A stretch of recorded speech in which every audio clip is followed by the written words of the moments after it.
Hello, this is your BFF, Winona, activities, my YT, and Winona Abatinho, your FB page, friends. Ito ang pinakamahalaga importante nais kong sabihin sa inyo mga kaibigan, mga BFF, mga minamahal ko. My mother is passed away last August 14, 2023. Ang pinaka-importante pala ay mag-iwan ka ng love, compassion, pagpapatawad, pagmamahal sa kapwa. We need that to know na ang itanim natin sa ating kapwa ay pagmamahal. Pagmamahal, pagtulong, dahil hindi makakalimutan ng mga taong tinulungan mo, mga taong minahal mo, mga taong dinamayan mo, mga taong binigyan mo ng halaga sa kanilang oras ng pangangailangan, pagmamahal na naramdaman nila na ito'y titimo sa kanilang mga puso. At mga taong hinayagan mo ng iyong salita. Ang aking mother ay naghayag na mabubuting bagay sa kapwa, kapitbahay, kamag-anak, kaibigan, o mga nakakakilala. Mga taong nakakalubilo ay nahayagan niya ng mabuting balita ng salita ng Diyos.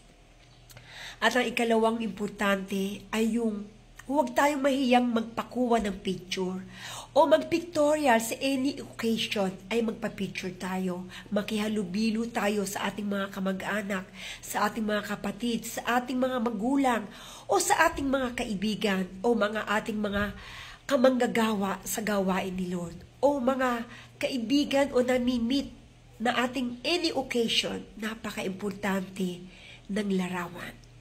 Dahil ang rawan ay magsisibulong mananatiling nakikita natin sa ating mga mata. Ang aking magulang ay simulat sa pool, mula ako'y bata, hanggang sa nagdalaga, hanggang sa nagkaasawa, hanggang sa nagkaanak, hanggang siya nagkaapo sa akin. Ang lahat ng apo niya sa akin ay nasamahan niya sa graduation day, mula kinder, high school hanggang college. At sa lahat ng aking tinahak na pagpapala ay kasama ko ang aking magulang. Ang pagbili ko ng mga truck, sasakyan, ng kotse, pagbili ko ng montero, kasama ko siyang tinutubos ito o kasama ko itong inilalabas sa kasa. Kasama ko rin siya ng ito ay hinandog ang aming tahanan. Lahat ng bagay na blessing sa akin, may pictorial kami ng aking ina. Sa bawat pagsama ko sa kanyang ospital, nagpipicture kami. At sa bawat TikTok, kasama ko siya. Yung bonding sa magulang at sa anak ay napakahalaga. Kaya kung ayaw magpapicture na inyong magulang, pilitin nyo. Kuhanan niyo siya ng picture. Sa tuwing nakikita ko ang larawan ng aking ina, nananatili siya buhay sa aking mga mata.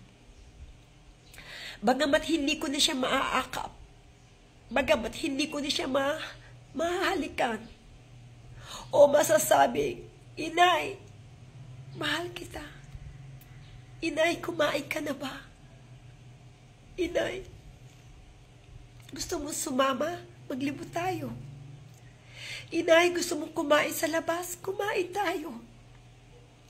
Inay, tutulungan lang kita sa iyong ginagawa. Ako na, Inay, ang gagawa niya. Magpahinga ka na lang. Mga kataga na minsan nami-miss ko. Mga kataga na nararanasan ng isang ina. Mga kataga na kailangan ng isang magulang. Ang isang tapik, ang isang haplos, ang isang akap, ang isang salita ng pagmamahal na mahal kita, Inay. I love you. Napakabilis ng panahon. It's another year. And I will way back to the past. But it's a good memory for me. It's a good, masasabi kong napakaganda na alalahanin natin. Mananatili siyang buhay sa ating mga puso. Kaya, Mga anak, kung kayo man ay anak, kung kayo man ay magulang, the bonding moment sa isang magulang ay laging kasama sila. Alalahanin natin ang ating ina. Umiikot lang ang mundo. Ngayon, ako ay isang ina. May ginabayang anak. At balang araw sila ay gagawa ng sariling pamilya. Magiging ina rin sila. At sa aking pagtanda, mananatiling alaala nila ang mga pinagsamahan ng isang ina sa isa kanyang mga anak. At the way back, darating at darating ang panahon, papanaw tayo. Iiwan natin sila. Ngunit sa ating pag-iwan, iwan natin ang magagandang tatak sa kanilang puso. Pagmamahal, pangunawa, ang ibigay natin sa ating mga anak. Respect sa kanilang mga desisyon. Respect na mayroong pagmamahal. Huwag tayo magtanim ng galit sa ating mga anak. Huwag nating hayaan na panay sakit ng puso ang ibigay mo sa iyong mga anak. Kung nakakagawa mo sila ng kasalanan, patawarin mo. Kung sila'y nakakalimot na magmahal sa iyo, paalalahanan mo na manatiling magmahal sila sa kanilang mga magulang. Dahil inutos ng Diyos yan sa 10 Commandments. Ang nagmamahal sa magulang ay hahaba ang buhay at pagpapalain ng Diyos. Isa sa ipinagpapasalamat ko sa Diyos ay yung natuto tayong magmahal, hindi lang sa ating mga magulang, kundi sa lahat ng nakapaligid sa atin. Dahil hindi lang dahil sa ako'y lingkod ng Diyos, o dahil pastor ang aking asawa. Siguro, dahil kailangan natin, kahit hindi ka lingkod ng Diyos, matuto kang magmahal. Matuto kang magtanim sa mundong ito, na isang binhi na ito'y tanim mo sa kanilang puso. Ang puso ni Kristo ay nasa iyo.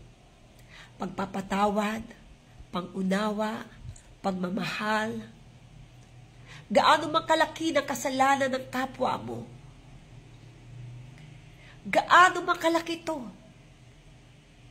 Ang Diyos ay handang magpatawad. Tayo pa kaya? Walang sukatan ang pagpapatawad, kaibigan. Dahil hindi tayo makakapunta sa langit kung tayo walang pinatawad na kapwa natin. Ang kapatawaran ng pagmamahal ay lagi nating ihain sa buong mundo. Ikaw at ako, mananatiling buhay sa puso nila kung ang puso mo, ibinigay mo ang the best na pagmamahal sa kanilang mga buhay. Dahil ang pagmamahal, yan ay nadarama ng bawat nilalang. Nadarama ng iyong kapatiran. Ako'y nagpapasalamat sa mga kids na aking tinuturuan, sa mga nanay, tatay, mga miyembro namin sa PSEJ North Highlands Subdivision. Ako'y nagpapasalamat dahil marunong silang magmahal. Alam nila ang salitang pag-ibig.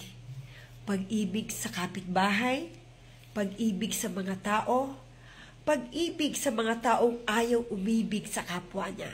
Mga pag-ibig na kailangang bukas sa isip at puso ng bawat nilikha ng Diyos. Dahil ang Diyos ay pag-ibig. Dahil ang pag-ibig ng Diyos, ikaw at ako ay inibig niya kahit hindi karapat-dapat, kahit tayo'y makasalanan. Mahal ka ng Diyos at huwag mong kalilimutan na tumawag sa Kanya at manalangin at magpasalamat. Hanggang sa muli, ito si Winona. Kung bago ka pa lang, follow my page, Winona Abantino, and my YT, Winona Activities. Ang iyong kaibigan, mananatiling kaibigan sa puso ko, sa isipan ko. Thank you mga BFF. Ito si Winona Activities ay muling magbigay ng isang mensahe para sa ating lahat.